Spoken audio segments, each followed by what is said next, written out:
Базар жыраудың сөзіндегі тақ шыққан талай талқыдан деген сөздегі болса, талқы деген сөздің жалпы бізге бір түсіндіре кетсеңіз. Терінің керіп, созып, иін қандырып жұмсартатын ағашты айтады екен да қазақта. Әне. Ортаға салып, талқыға салды дейтін сол екен ғой. Мәрттің бұл қарама-қарсы түрі бар, нәмәрт дейді. Иә, дейді. Нәмәрт деген сөз қазір қалып бара жатыр, жоқ. Қай жерге қолдану екенін білеміз да, бірақ сол сөздің жаңағы мынандай мағынасын біле қоймаймыз ғой. Осы азаттық деген сөз нені білдіреді сөз? Қалай ойлайсыздар, қалай түсінесіздер осы сөзді? Керегенің тез ашылып, тез жиналуына да, тез құрылуына да соның септігі бар екен де өзінің. Соны азат деп айтады екен да. Тез келдім. Бірақ енді тез дейтін басқа бір дүние бар тағы да. Тез деген. Сен бір қысыр әңгімелерің бар еді. Енді мор деген сөз де бізде айтылмайды. Мор деген сөздің деп жалпы баламасында екі жағы айтылады, екі түрлі.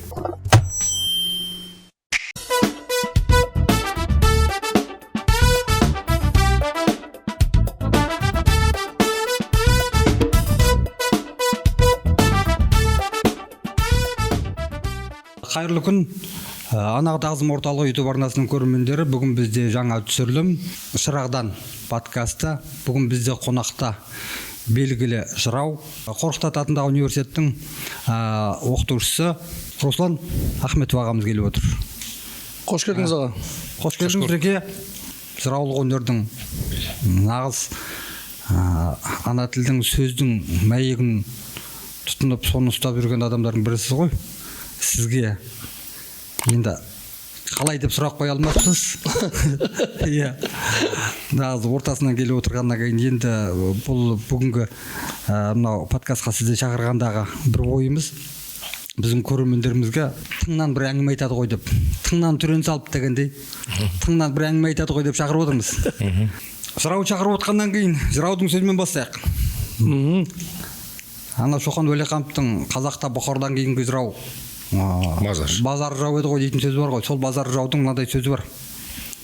Сөз сөйлейін жалпыдан дариядай тасып шалқыған, тіл жексұрын көрінер, тимеске тиіп шарпыған. Ғаламға мәлім аттары ертеде өткен ерлер көп, тақшыққан талай талқыдан дейді. Жеке шыққан деген ғой. Енді көп сөз бай, осы базар жыраудың сөзіндегі тақ шыққан талай талқыдан деген сөздегі болса, талқы деген сөздің жалпы бізге бір түсіндіре кетсеңіз, осы талқы деген нені айтып тұр? Не сөзді айтып тұр? Біз жалпы мына қазіргі біздің жастарымыз түсіне бермейді осы қаншама сөздерді. Енді көп сөздің бұрынғы ескі сөздердің барлығы кенжелеп қалып баратқан кез ғой. Жаңағы Базар әкеміздің жаңағы сөзі сөйлетілім жалбына деген үлкен толғауының ішінде айтылады. Ертеде өткен ерлер көп, тақ шыққан талай талқыдан Ғали Сина, Фердауси, Орасан, Қозық, білгірлер шыққан дейді. Тәжік Парсыдан Әбу Насыр Науаи шығып, тарихшы ғалымдар өзбеккен қазақ халқынан Хафиз Жами, Мақтамқұл деп айтады. Сөзге шыққандар Хиуаның түрікпен сартынан дейді. Енді бұлар талқы деген сөздің мән мағынасы жалпы талқыға алынып жатыр, тілімізді талқыға салды деп жататын ескі сөз тіркестері бар. Талқы деген жалпы сөздің тіркесі бұл енді терінің керіп, созып, иін қандырып жұмсартатын ағашты айтады екен да қазақта. Терінді созып, иіп, оның иін қандырып, соны талқы деп айтады. Сол талқыға теріні илеуде жалпы талқыға салынды дейді екен. Сол айтқандай, көп сөздер жалпы қалып бара жатыр. Айт десең жел сөзімді неге айын, жел сөзім дидарың садағасы деп, енді жырау деп шақырғаннан кейін бүгінгі осы арналарыңызға келіп кішкене осындай бір сөзбен бөлісейік деген игі ниетпен басымыз құралып жатқан жайы бар. Енді жалпы жыраулық дәстүрдің ішінде көп сөздер енді парсы тілінде, араб тілінде біздерге сөйтіп жетті. Өйткені ол кісілердің барлығы кезінде мына Орыстан заманында ол кісілерді біз оқыған жоқ, білімсіз деп надан ретінде көрсеттік. Бүгінгі күні біз енді сол кісілердің сөздерін оқып отырып, сол кісілердің ол енді жаңа сөздерін оқыған жоқ деген бұл бір экспансия құралы ғой. иә кеше күнгі Экспансия құралы ғой. кеше күнгі бізге жеткен Қандай да бір кемсіту ғой ұлт. ұлттық кемсітудің несі ғой. Енді бүй дейді, сол Базар екеуміздің бір сөзінде мына жамиғи қазақ бір туған деген толғауында атамыз әннас сахаба жамиғи қазақ бір туған дейді. Әннас деген сөз мағынасы не? Сол қазіргі жастарға айтсаң оны түсінбейді мысалға. Иә? Әннас бұл адамды айтады да кәдімгі. Жамиғи қазақ бір туған, бір бәлеге жолы қарай есебін таппай сөз қуған деген. Мысалға сондай сөздеріміздің барлығы бізден қалып қалды. Бұл парсы тілінде бізге жеткен екен бұл сөздің өзі. Иә, сол айтқандай жаңа талқы деген сөздің жалпы теріні сонда теріні созып киіріп, оның иін қандырып жасақтайтын ағашты айтады екен да талқы деп бізде. Құрал ғой. Сондай құралды айтады. Иә. Анау тентегін тезге салған, тентіреген жөндіге салған дейтін сөздеркестер бар осы. Ел халықтың аузында жүрген осы сөздердің. Барлығы осы тез ғой. Түбірі осы ар жағында тезге салу дейтін. Иә. Ортаға салып, талқыға салды дейтін сол екен ғой. Талқыға салды дейтін. Иә. Жаңа бір студент сабаққа келмей қалып группаластарын сұрап жатыр ғой, бүгін сабақта не айтылды деген ғой. Сөйтсе айтады дейді, ой, бүгін бір үлкен талқы болды деп. Не талқы деген ғой? Ағай сөйлеп біз қалғанымыз басымыз изеп тұрды деп айтты дейді ғой. Соны түсінбеген ғой. Иә. Енді мынау Омар әкеміздің сөзінде біз енді мәрт деген сөзді білеміз. Мәртті білеміз да. Мәрт қазақтың ұрпақтары деп айтады ғой. Енді осы. Иә, мәрт деп атады. Атымтай жомарт дегендегі осы жомарт дегеннің мәртін осы бөліп айтпаймын осы. Жомарт, мәрт, мынау сақилық деген нәрсе. Осының барлығы бір емес. Барлығы бір мағынаға келеді да. Енді мәрттің бұл қарама-қарсы түрі бар, нәмәрт дейді. Иә. Нәмәрт дейді. Нәмәрт деген сөз қалып бара тұр, жоқ. Мен бір жерде естідім нәмәрт деген. Нәмәрт деген сөзді мысалға бос белбеу, қорқақ, осы қиын жерде кездесіп қалған кезде мынау адамды сатып кететін адамды сол нәмәрт дейді. Омар әкеміздің сөзінде айтады, күліп ыржақтар дейтін сөз бар анау. Анау асылы тексіз ақымақты текті деп болмас құрмақтап, пиғылы бұзық қараны сара деп болмас құрақтап деп келтіретін сөзінде үлкен толғауы соның ішінде нәмәрт жөнінде де айтылып кетеді. Иә. Қай кезде осындай алдындағы нә дейтінді бір қосымша жалғау ғой тұрған. Сол анау антонимде мағынаны беретін шығар. Антоним мағынаны беретін болып тұр ғой. Сол енді қорқақ, сатқын соларды соны нәмәрт дейді екен бізде. Ал мәрт дегенің енді ол жомарт, ол сақи, ол енді мынау жан-жағының барлығын ойлап қамтып отыратын мәрт деп енді ол мәрт деп, ой мынау мәрт жігіт екен деп жатамыз. Сол айтылған нәрсе де. Жомарт жандар деп айтылады ғой жаңа. Енді сондай сөздеріміздің көбісі қалып бара жатыр бізде енді. Иә, ол енді біз мынау кітапхананы ақтарып отырамыз. Қаншама еңбектерді ақтарып отырған уақытта қаншама сөздер кездестіреміз. Бірақ енді қолданылмай тұрған өзі затта сондай болады ғой өзі. Жаңа күтімсіз тұрған күмістің болар болмас заты бар дегендей. Иә. Қолданыстан шыға бастаған кезде мынау заманның ағымына байланысты жаһандану дәуірі деп мынау қолданыстан қалай шығады?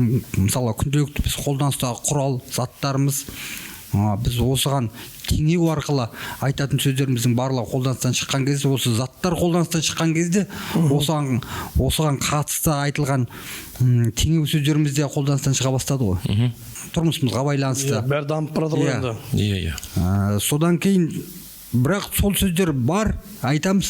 Сол себепте түсінбей қалып жатыр. Иә, ар жағында мағынасын түсінбей жатады. Иә, өзіміз айтып тұрамыз да, бірақ соны түсіндіре алмай қаламыз. Қай жерге қолдану екенін білеміз да.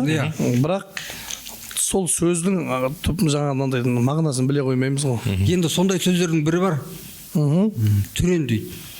Бұны енді мына кейінгі жастар қолдана қоймайды, бірақ тыңнан түрен салып деп. Иә, тыңнан түрен салып деп айтып қалып жатады. Енді ол жаңағы осы бір сөзді көбінесе өнер адамдарына, мынау шығармашыл адамдарға, ғалым адамдарға айтылған сөз дейді. Тыңнан түрен салып деген бір тыңнан бір нәрсені ойлап тапты деген нәрсе ғой. Жалпы ар жағындағы бұл сөздің баламасын айтады. Тың жерге мынау алдына өгізді жегіп, соқаны салып, сол соқаның мынау шыртатын жүзіменен мынау өзінің несін сол түрен дейді ғой. Түрен дейді екен. Түрен, иә. Қарасаңыз, міне осы барлық осы қолданыстағы заттар. Қолданыстағы заттар. Осыны біз әкеліп теңей бергенбіз. Мына жүгенсіз кеткен дейді ғой. Иә. Бір жүгенсіз бала екенсің деп айтып жатады.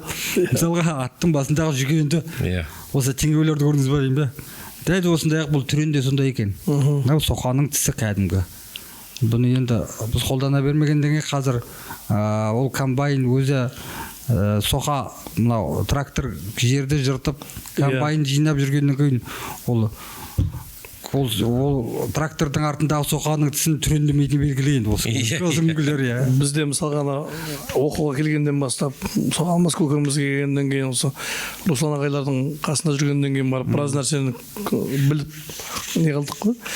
Сонда Алмас ағайдан айтатын болады, кәне отыр, кәлләңда не бар дейтін еді ол.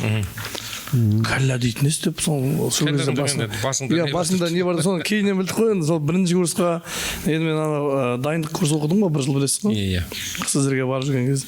Сол кезде сол сұрап атқан кезде біліп қаламыз да, кәлләңда не бар деп, кәллә деп неге айтады екен деп, сол кезде ойланып, кейін енді уже оқы біле, біз енді түсіне бастадық қой енді.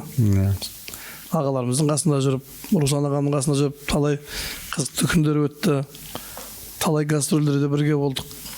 Сол кезде қастарынан шықпаймыз. Бұл кісілер кәдімгі кітап қой, ашып оқи бересің. Ашқан сайын қызық бола береді дегендей. Руслан ағамыз бүгін екеуміз емес, бүгін Руслан ағамды тыңдайтын сияқтымыз ғой. Руслан ағамның өзіңде дайындап келген бір сөздері бар сияқты. Жалпы сөз көп қой енді. Дастанда неде көп кездеседі ғой енді жаңағыдай. Сөздер көп кездеседі. Қазіргі таңда бұл қолданыста көбінесе айтыла бермейді. Айтыла бермейді. Daстандарда, осы термелерде көп кездеседі ғой. Соның бірақ енді арғы жағын енді мен анау жастарға сабақ беріп отқан кезде жалпы осыларды түсіндіріп айтып кетеді. Сондай сөздерге көбінесе өздері түсінбей қалған, мынау не деген сөз дегенде, соны ашып кітапты ашқызып, баламасы не деп жатыр бұның деген секілді қылып. Не айтқысы келді ғой. Көбінесе сол сөйтіп жастарға түсіндіріп айтамын. Ар жағын түсініп отырыңдар өткенде. Өйткені төтеннен біреу келіп саған сұрақ қойып қалған жағдайда, ертең оның киім түсіңді сен көрсетпеуің керексің деп ше. Енді осындай сөздердің тағы бірі бар. Осы бұндай сөздердің көбісі біздің жыраулардың поэзиясының ішінде, өлеңдерінің ішінде көп кездеседі. Қарасақлы Ерімбет бабамыздың сөздерінің ішінде көп кездесетін сөз. Өйткені бұл кісілердің барлығы діни өте сауатты адамдар болған. Діни өте сауатты адамдар. Тұрмағамбет бабамыздың сөздері, Базар әкелеріміздің сөздерінің барлығының ішінде жаңағындай. Енді ол дәуірдің оқуы да солай болды ғой. Солай болды. Шығыстың шайырлары жаңа Фирдауси бар, Физули дейді. Шами, Мақтымқұл, олардың барлығы. Осының барлығын олар жаттап сөйтіп өсті. Бұдан кейінгі буын европаландық біз. Орыстың шығармалары, кешегі отарлау саясатының әсері бар. Біз ол шығыстың білімінен шет қалып қойдық та. Кейіннен барып келген уақытта біз батыстық білімге қарай ауысып кетті. Сол себепті де біз жалпы арғы түбірімізден жаймен алшақтаудың өзі бірден емес, бірте келген ғой осылай. Бірте келеді. Иранғайып ағамның бір сөзі осы ойға оралып жатыр. Абай деген өлеңінде sana мыңмен жалғыз алыстым, күнә қойма дейтін өлең бар ғой. Абайдың. Соны Абай деген өлеңде, Абай сенің арманың жоқ, мыңмен жалғыз алыстың, менен өңкей нөлдері таласып жүр дейді жаңағы. Енді Иранғайып ағамыздың сөздері. Енді ол кісінің де тереңдігін айтады да, жаңағы менің сөзімді қазір түсінбей жүр ғой деген секілді нәрсе айтады. Енді қазіргі жастар түсінбеуі мүмкін. Осы жаңа мыңмен жалғыз алыстым, күнә қойма дейтін. Осыны Рахымжан Отарбаев, жазушы, драматург, сол кісі өзінің бір естелігінде жазады. Осыны оқып отырған кезде әкем айтты дейді, осы бір жерін мен келіспеймін. Мыңмен емес, мұңмен деп айтқан емес пе осы абай деп айтты дейді. Мұңмен жалғыз алыстым деп. Өйткені оның абайдың шығармаларын оқып отырсаң, кәдімгі мұң жатқан. Қазақтың сол кездегі мінезі. Былай айтсаң да, былай айтсаң да жарасады. Иә, қазақтың сол кездегі мінезі, соның барлығы мына қара сөздерінде айтып кетеді ғой.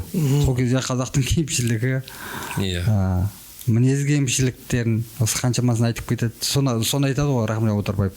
Иә. Мұңмен емес пе екен деп айтты деп, әкем айтты деп айтып отыратын. Мұң емес, мұң деп. Дәл сондай бір сөздердің біреуі бар енді. Азаттық деген сөз бар. Біз қазақ ежелден еркіндік аңсаған деп. Бұрынғы әнұрамызда осындай сөз болды, осындай мәтінде. Осы азаттық деген сөз біз қолданамыз. Бірақ жалпы қазақ осы азат деген не мағына? Ана азаттық дейтін жалғау ғой енді. Иә, азат деген сөз. Осы бір сөзге шамалы бір талқыға салсақ жаңа айтқандай. Азаттықты бабаларымыз аңсаған дедік. Иә, азаттық жолында қаншама осы қыршындарымыз кетті дедік деп жүрміз. Енді сол азат деген нәрсе сөздің жалпы түп төркіні не деген сіздер сұрақ қойып тұрсыздар. Енді сол азат дегеннің сөздің түп төркіні біздің өзіміздің қазақы дәстүріміздегі өзіміздің үйімізге киіз үйге байланысты айтылған әңгіме екен. Керегенің жаңағы айтылғандай керегенің көктейтін жерін бірін-біріне ауыстырып, сол жерді бос қоятын жерін азат дейді. Мынау азат, өйткені ол жаңағы керегенің ашылып, тез жазылып, тез құрылуына да өзінің жиналуына деген несесі, соның септігі тиеді екен көбінесе. Соны азат дейді екен қазақтың дәстүрінде. Сол азаттық деп теңейтін сол ғой, ешкімге бағынбай, өзіммен тәуелсіз, егемен дейтініміз сол. Еркіндік қой. Еркіндік қой. Еркіндік қой, анау бостық еркіндік қой айтып тұрған көрдіңіздер ма? Бұл жалпы қазақта әрбір сөзі жайдан жай айтылмаған. Осының әрқайсысында бір өзінде ар жағында бір байқайсыздар ма? Жай ғана бұл керегедегі бір бос тұрған жері, еркін тұрған жерін осыны біз пайдаланып тұрмыз, азаттық деп. Тәуелсіздікке. Біз ешкімге мойынсұнбайтын, отар емес екендігімізге осыған пайдаланып тұрмыз, көрдіңіздер ма? Бұның өзі жай ғана мынау керегенің көзінде тұрған нәрсені біз осының өзіміз қандай керемет қылып пайдаланған. Жаңағы керегенің екі көзін мысалға тесіп көктейтін болса, үшінші көзін мысалға бос тұру екен. Соны азат дейді екен. Бос тұрған жер. Шынымен жаңағы тұрмыстық жағдайға байланысты ғой. Айдос ағаммен бағдарламада да жаңағы шаңырақтың несін айылдық қой сол кезде де. Иә. Ол мынау дөдеке деген сөзді айтқан ол кісі. Дөдекелі ордадан дүнияға көз салып дейтін. Иә. Бұл да киіз үйдің бір бөлшегі. Бұл да киіз үйдің бір бөлшегі. Енді бізде қазақта қаншама сөздер бар ғой. Бірақ енді біз барлығын бірдей қамтуға енді біздің уақытымыз шектеулі, дегенменен де мынау қазақта бір сөз бар. Мынау жылдамдыққа пайдаланамыз көбіне. Бірақ тағы бір мағынасында басқаша пайдаланамыз оны. Тез жүр деген бұл жылдамдыққа арналады да, жылдамдыққа қолданамыз. Тез кел деп. Бірақ енді тез дейтін басқа бір дүние бар тағы да. Тез деген. Біз енді кел дейді да, бірақ тез деген жылдамдат деген білдіреді ғой. Енді тентегін тезге салған дейтін. Тентегін тезге салды деген сөз бар. Тентегін тезге салды дейтін. Осы бір сөзді бір айтып көріңіздер. Қалай ойлайсыздар? Сен бір қысыр әңгімелерің бар еді. Біздің Әдекеңнің көп қолданатын сөзі бұл. Енді қазір бір жылдан бері осы Әдекеңнің қасындамын ғой, осы анағат ағасында. Бірдеген тапсыратын болса, тез тездетіңдер деп жүреді. Тездетіп бітіру керек деп. Өзі де шыдамсыздау, сонда жаңағы тез біткен жақсы көреді. Енді бұл сол жылдамдыққа байланысты нәрсе болып тұр ғой, бұл тез. Жаңағы енді тезге салып деген бұл да қар үйге байланысты айтылатын. Қар үйге? Иә, қар үйге байланысты айтылатын сөз жалпы тез деген. Жалпы қара үйдің мынау ағашын дайындап жатқан кезде кереген салу осыны ұлғы болсын соны тезге салып өзі баптап соған алып келген. Оны жаңа морлау деген сөз бар. Иә, морлау деген сөзді сол мынау оның екі мағынасы бар. Бұл енді мор деген сөздің өзінде мынау мор деген, мен ойлаймын, мор деген неден шығып, мордан шыққаннан кейін дейді. Бұл кәдімгі мынау ыстық бу. пардан шығады деген секілді ғой. Иіпсе қыздырады ғой, алып келген кезде енді ол мор деген сөзді пайдаланбаймыз. Біз тезді айтып тұрмыз енді. Енді тезге салу деген сол өзінің қалыпқа салып, ананы майыс иіп, өзінің керегіне иіп, соған қалпына келтіруді сол тезге салып келтірді деп жатады жалпы. Енді мор деген сөзді бізде айтылмайды. Мор деген сөздің деп жалпы баламасында екі жағы айтылады, екі түрлі. Жаңағы енді морға салып деп, жаңа әдең айтқандай, жаңа бізде буға салып деген секілді. Оны кезінде бабаларымыз анау көңді алып келіп жиып, соны жанып кетпей үшін қыздырып отырады екен. Қыздырып отырады. Я тезге салып соны келтіреді. Енді екінші түрі бар. Бұл жалпы анау қара үйді құрған кезде осы шеңбер секілді. Енді ол уақытта жауын шашын көп жалпы. Сол енді ішке қарай жауын шашын кіріп кетпес үшін айналасына қарық қазып, қарық секілді қазып, жауын шашынның барлығы соған аққаны. Соңында мор дейді екен. Әнекей көрдің ба? Тездет дегенде бұдан кейін мордат деп айтсаң да болады екен ба деген. Қаридың жан-жағынан ішке қарай су кірмес үшін суға қарғып істейді ғой. Суға қарғып сәл арық секілді қазып, соны орласын, сонда мор дейді ғой. Яна да морлау деген сөз, морланды деген сөз, анау морға салып, жаңа парға салып деген секілді қазіргі тілмен айтқан кезде, анау ағашты өзінің бабына келтіріп, соны иіп келтіреді екен ғой. Тезге салып деген сөз, тез дейтініміз сол екенді. Біздің қазақтың дәстүрінде. Енді қаншама сөздер. Қайықты істеп жатқанда да сондай жаңа ыстық парға салып барып ағашты өйтіп иіп атады ғой. Иә, солай. Сол сияқты ғой. Жалпы осы подкасттың біз қорытындылаймыз. Бірақ қорытынды алдында бізде мынадай бір дәстүрлі бір бөлім бар. Белгілі тұлғалардың, ұлылардың мақаласын оқу. Шағын ғана. Бұл жалпы біздің көрермендерімізге, қатысушыларымызға сәл ғана ой тастау ғана. Герольд Бельгер деген жазушыны естулеріңіз бар шығар. Герольд Бельгер деген сол кісі айтады. Былай дейді. Біз тәуелсіздік дегенімізбен шын мағынасындағы тәуелсіз адамдар жоқтың қасы. Қазір жұрт пікірін ашық айтудан қорқады. Халықтың бойында әлі күнге шейін үрей бар. Пікірін айтқысы келген зиялылардың көбісі оның зардабы балаларына тиіп кете ме деп қауіптенеді. Өзінің ойын еркін айтатын ақын жазушылар саусақпен санарлықтай. Қалғандар тек жүрсең тоқ жүресің деген сияқты үнсіз.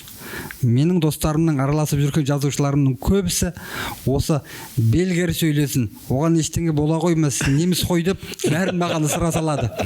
Өздері үндемей қалады. Көбісінің есілдерді орден алу, атақ марапатқа бөлену. 70-ке келген жазушыға атақ пен орденнің неге керегі бар екеніне керемет қайран қаламын. Бұл енді қазақ жазушыларының бір психологиялық ерекшелігі болуы мүмкін. Мен тіпті оларға кешіріммен қараймын, ешқайсысын сөкпеймін. Түсінігі солай болса, оларға не істей аласың дейді. Пікір иесі Герольд Бельгер. Деп тағамыз. Бұл енді әр қоғамдағы, әр дәуірдегі болатын жағдай.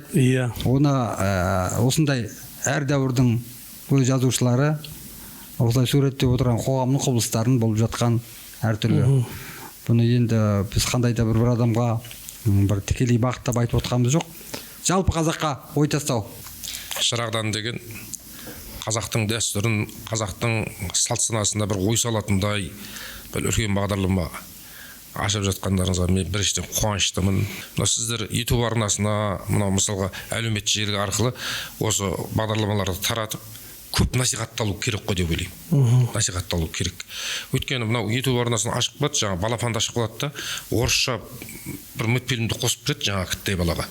сөйтеді әке шешесі жұмысқа кетеді, анау бала тыныш отырсын деп мультфильм қарап отыра береді. Қазір сол тәрбиелеп жатыр қазіргі қоғамда. Енді біздің қазіргі мынау ақпарат таратушыларға айтарымыз, көбінесе қазақша анау сериалдар, қазақша мультфильмдер, қазақша осы балдарға арналған. Баланы жастан демейміз бе кәдімгі қазақтың? Сол жастайынан кішкентай кезінен сол қазақтың дәстүріне қарай, қазақтың мынандай сөздеріне қарай баулай беретін болса, келешекте ол жақсы тәрбие алып шығады ғой деген ойдан.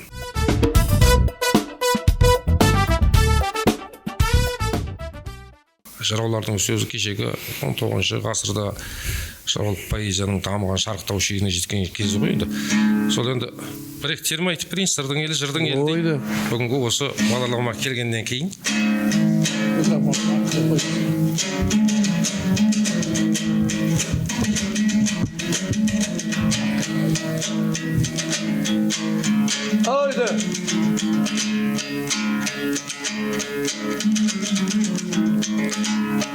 Тұрмағанбет әкеміздің роваяттарынан.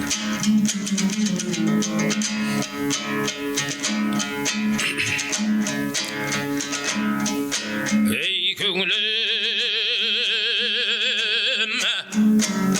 талпай берме, бет алдың ай, бетіңше талпынған мен кет алдың ба. Ей үштігіл алтайға, алты ұстын сонда да біреуіне жет алдың ба. Жаманнан жақсы көрем, таяғымды артық дейм, арғаттан аяғымда. Ойласам ұйқыдағы түс секілді, күлкөйін жастық дәурен баяғымда. Есерлі естен кетпес, жасыңдағы бақытты білу ойын, басыңдағы еріктеулі белдеудегі бедеу атта еніңнің қадірін біл қасыңдағы. Жігіттер тапжараулы, жолдасыңды қорғайтын қиындықта қорбасыңды. Жаманды шақыным деп жаның ертпе, кек тұтып кеңкейтетін болмашыңды. Ей дүниеден өмірім бітіп, өтсем дөсім аралап жердің жүзін, жүрер сөзім көре алмай еңгіне кеттім ау деп, арманда болмай-ақ қой екі көзім. Орынсыз ағыныңды өкпелетсең, өкінбес олар саған өртке кетсең. Қалады қалайда да артыңдатың, елпеңдеп елдің атын ерттеп өтсең. Көп сені керексіз деп кесіп тастар, ұзарып көлеңкесіз көкке жетсең.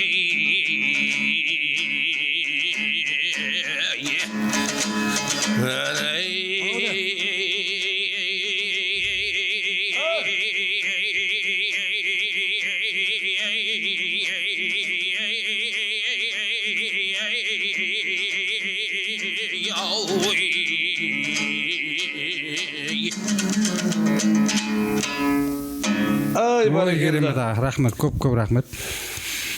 Мынау енді Әреке, біздің шақыртуымызды қабыл алып келгеніңізге, уақытыңызды бөліп келгеніңізге, осындай алтын уақытыңызды бөліп келгеніңізге көп рахмет.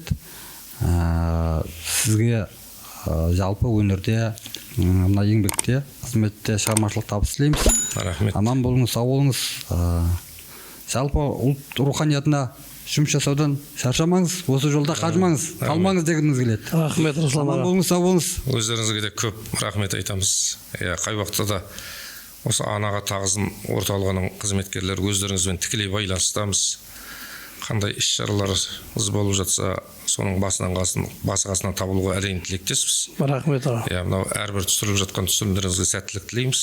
Аумин. Елдің, халықтың жүрегінен, көкейінен орын алатын бір кереметтей бір бағдарлама атансын деген игі ниетіміз бар. Аман саулықта келсек. Аумин. Сау болыңыз. Көп рахмет сізге.